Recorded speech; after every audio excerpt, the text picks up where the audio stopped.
White's challenge here is to capture these 4 black stones, because these 5 white stones are now being cut off and only have 4 liberties left. The key move here is really neat.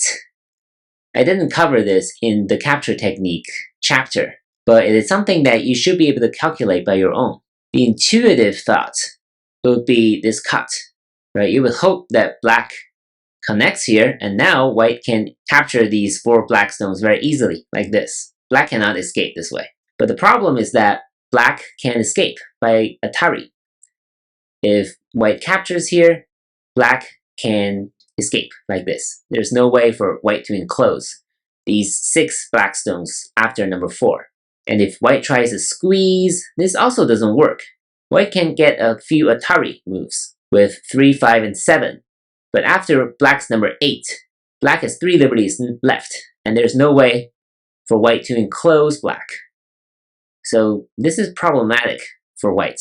So make sure you think about other moves before I show you the correct answer. The correct answer is a really sharp move. It's right here. It's guaranteeing at least 1 cutting point, right? Because there are 2 cutting points for black. White can either cut this way or this way, right? This way, black will not be able to escape. Similarly, this way, white can throw in and catch black in a connect and die, like this, or this. After number 1, black doesn't have a good choice. Connecting on either cutting point doesn't work. If black tries this wedging move is really sharp. It will keep black very short on liberties, right? This will be, once again, a connect and die, no matter which side black Ataris.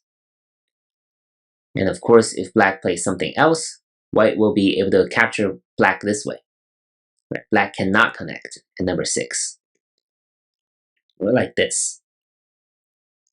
So after 1, 2, and 3, these 4 black stones already cannot escape. Of course, playing these will not work.